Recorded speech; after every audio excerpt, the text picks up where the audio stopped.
Hi guys, I'm Maggie. I'm Mommy. And we're the Mommy Maggie Creative Show. Today we're gonna be making rainbow cupcakes. Woohoo! That's right, we're gonna make some vanilla cupcakes and we're gonna add some color to that. And then we're gonna Make them rainbow. make them rainbow. Yeah, so we're glad you're here. Let's get into it. Okay. All right guys, so we are gonna get rolling on making actual cupcakes. What are we gonna get started with, Megs? Obviously, we are going to get started with some sugar. We got 3/4 cup sugar ready to go. Just gotta pour it in. Yeah. And a 1/2 cup of vegetable oil. Turn it off. Now Maggie's gonna show us how you can crack an egg and make sure that you don't get shell. So how do we do that, Megs? So, first we'll be needing a glass container and of course our 2 eggs. Those are those. We'll need a glass container so we can look for eggshells when we crack it. Just gotta.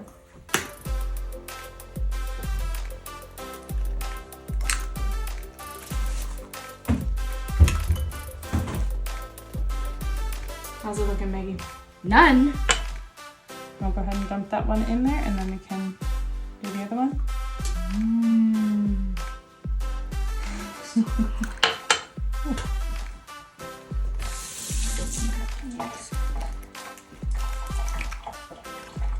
All right, how are we doing that one? Nothing. Beautiful.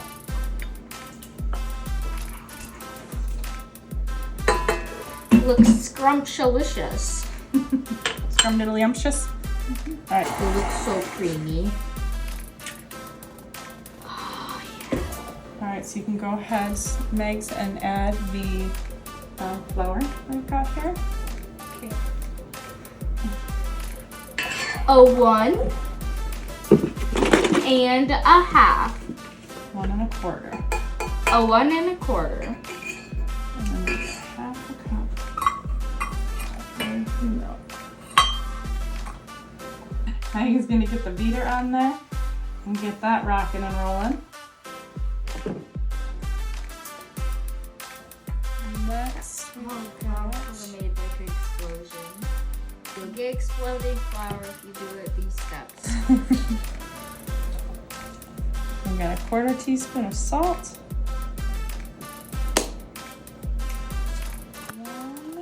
1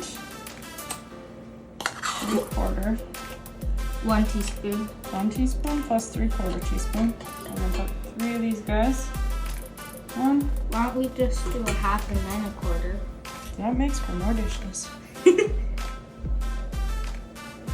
Beautiful. All right. Last, we've got 2 teaspoons of vanilla extract. Smells good. Does it taste good? No. What have we learned about straight vanilla? Yeah. Yeah, it's not great, is it? But it is delicious when it's not. It is delicious. That was pretty close. Mother. A little touch of extra vanilla there. All right, you want to get her down, lock her in place, and Start. Yep. And we're gonna let that run It smells so good. for 1 minute. We want it at a medium speed, so it needs to go up. Yeah. All right, so we're gonna let this run for a minute, and then we'll scrape the bowl down, and then we'll let it run just a couple more seconds, and then it'll be set for adding some color. It's delicious. And then you can lift it and scrape down the sides and the bottom really good.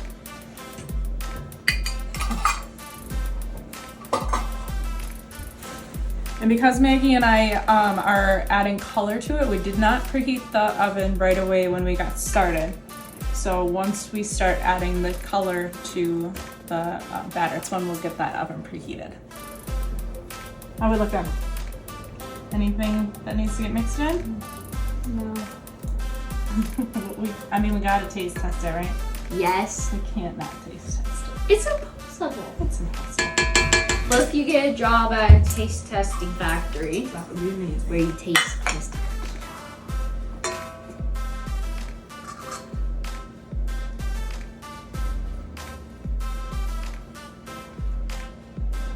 What's the verdict? 100 out of 10. Delish. So now we're gonna get set up for putting that food coloring in there. We'll meet you right back here. So Maggie's got us all set up with our bowls, our spoons, and our colors. And we are going to make 6 different colors here. So we're gonna try and evenly split up our batter between the 6 bowls. Oof! You wanna show them what colors you got, what we're working with? Of course, first we got our scarlet, our orange, our yellow, our giant green, our blue, and our teensy purple. Just a baby. We're doing tie-dye. We are doing some tie-dye. Gonna get crazy up in here. Red, orange, yellow. Okay. Perfect. How do we look? Are they about even, you think? What do you guys think? I think they are. So time to start. Ah, we got 2 of that one.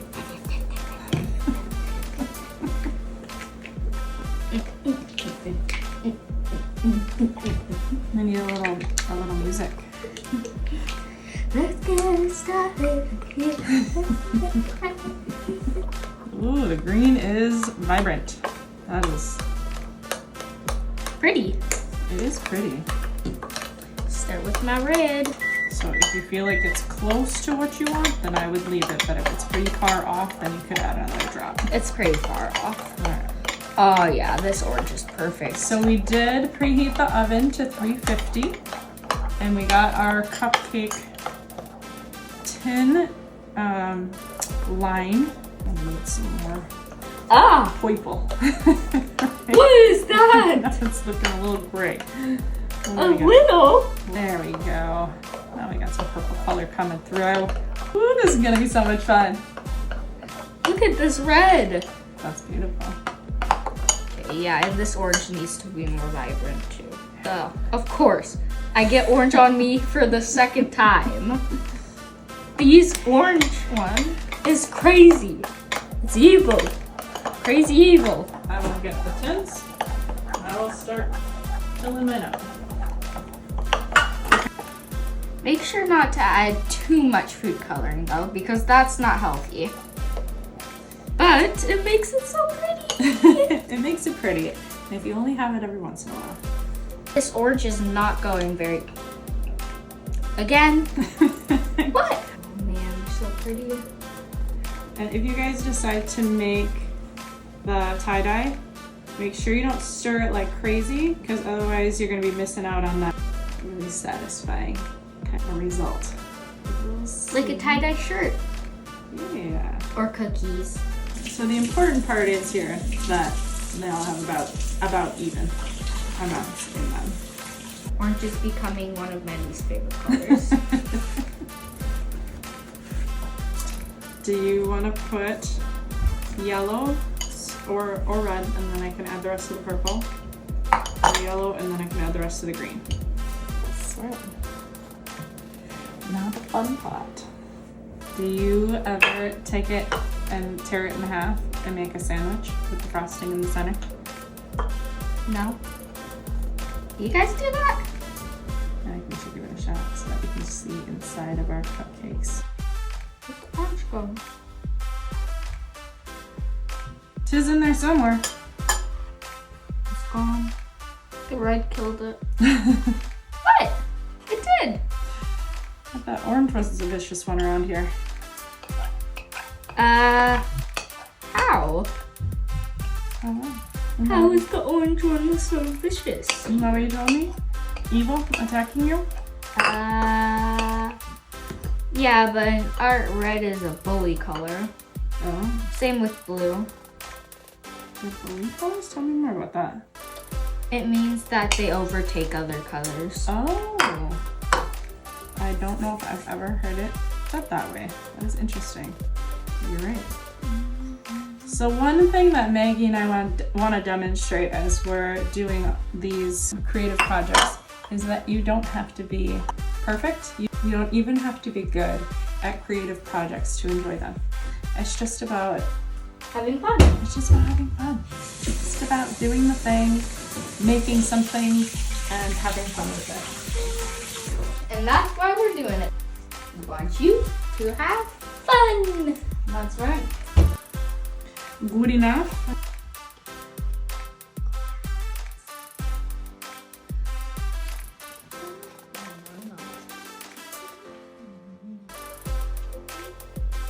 We will be putting these in for 18 to 20 minutes until they're ready.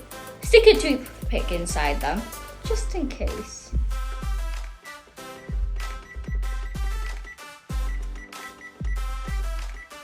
Thank you. Can't wait to see how puffy they are. They're gonna be so puffy. All right, so first timer just went off. Test these guys. We're gonna find our biggest cupcake, which looks to be this yellow one. Dibs. And we got a clean toothpick, so we are in good shape. All right, so we did record making the buttercream earlier, and then, or we thought we had recorded making the buttercream earlier, and then I went to go stop it. And it turned out that I did not record it. So we did make the buttercream. We had a really good tip and a really funny moment. But that's okay. That's all right. Here we are now, and we're getting ready to pipe onto our cupcakes. So Maggie and I both have piping bags, and we have a piping tip. You do not need this, obviously. If you want to do piping, you can use a Ziploc bag. I would suggest a gallon size because it goes very quickly when you're piping frosting onto a cake or cupcakes. Maggie and I both have 1M piping tips, and we're going to put those in our bags, drop them down in. You want to get yours in there, Mags? And you want to get it all the way down to where it's snug to the bottom. I like to put my piping bag into a cup and then fold the bag down over the top of it. It just makes it easier because then I don't have to hold it. Some people make a C with their hand and fold the bag over the top that way. Yep, tuck it in there, and that is just fine. If that works for you, great. I like to have my hands free. You want to shake the frosting down to the bottom so there's no air bubbles. So we're gonna have Maggie do that on this bag. Okay. So hold the top like that, really tightly, and then really tightly, and then yeah.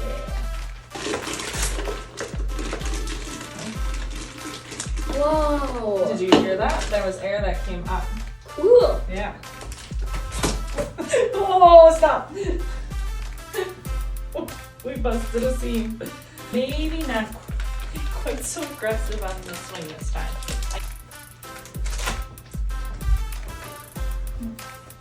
I think you're good because you got buttercream coming up the end there. When you cut this, you want to cut as close to the end of the tip as you can, because otherwise you might lose your tip as you're piping. It might be too loose and it'll pop through the bag, especially if you have a really thick buttercream that you're trying to pipe through. So Maggie, go ahead and choose your cupcake, Sunshine. And I start piping. So what are we doing, Mags? What kind of design are you? Beautiful. Original cupcake. So we got some rainbow sprinkles to go with our theme of rainbow tie-dyed cupcakes. Maggie's gonna decorate hers. Yeah, you did a beautiful job. So now I don't have to hold the top. You actually want to squeeze from the top.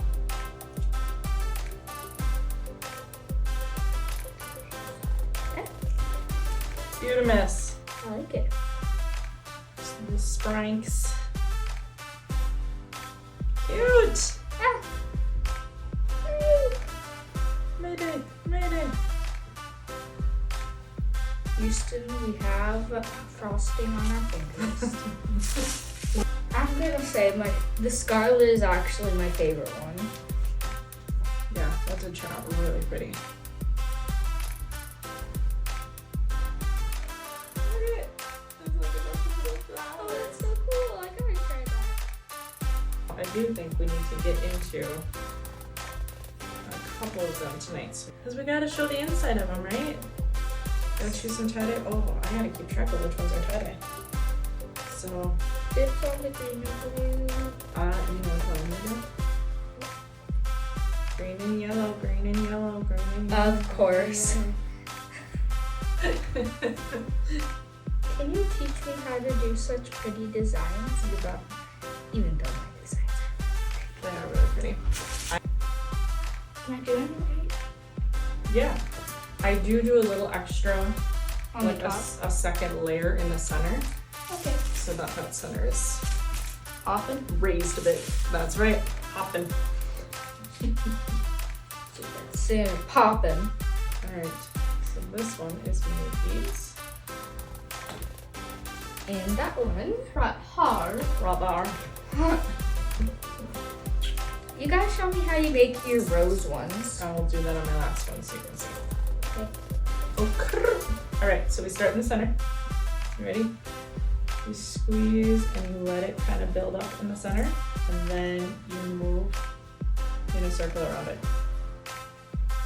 So you get to the end, and then you kind of slow down your piping a little bit, so you can kind of have a gradual Can I add sprinkles on it? finish. Yeah, you bet. Thank you for your help. This one. Thank you for your help too. Good choosing. It helped me a lot. And I'll probably be a very good baker when I get older. You already got some skills. See, I already know how to make pancakes and eggs. True story. And cereal. And sandwiches. Nobody puts together a bowl of cereal like Maggie puts together a bowl of cereal. Wanna know my secret? Yes. That's it. I put the milk before the cereal. Was it a good one? Was it a good secret? We're not telling you. I'm not telling you. Guess I'll never know. We're gonna show them all to you. Let's show you guys up close. If you say you'd rather eat Mom's, then like. And if you'd rather eat mine, then subscribe. All right, here we go. Here's the full line.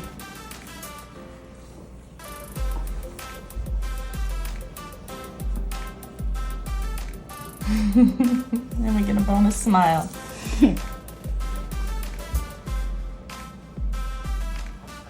All right.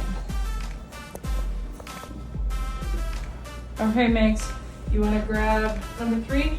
I will grab number 1. We're gonna split these guys open and see what we got inside. 1 second. I'm making mine a gourmet cupcake. Gourmet experience. Ooh, that's pretty. We got the green and yellow cupcake. And then Maggie's got this beautiful blue and green one. She's gonna lift up and show you guys. Look how cool that looks. I'm gonna do like what we talked about yesterday. I can make this happen without destroying it. Cool. Fancy. Yeah. And then make a little cupcake sandwich. How fun is that?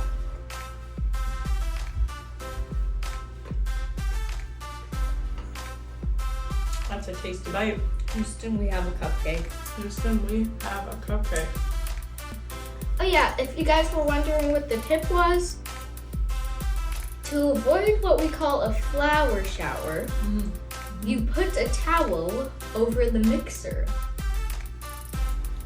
Yep, when you're adding your dry ingredients, your flours, your powdered sugars, before you turn the mixer on, if you put a clean tea towel, something lint-free, over the top of the mixer, you'll avoid a flour shower. And Maggie did show that in the video that I did not get. And I did jump when the mixer started. We did have a scare. Thank you guys so much for showing up again. We appreciate you being here and joining us as we do our creative projects. And we hope that you give this a shot and let us know how it goes. Bye guys. Bye. So one more really quick thing, you can freeze frosting. So whatever you have left over after you make something, you can bag it up into a freezer bag and label it with what it is, what flavor you've got, and when you made it. And then next time you make cupcakes or a cake, you can pull that back out, thaw it, and then give it a mix in the mixer or with hand mixer or a whisk, and you can bring it right back to life. All right, see you guys.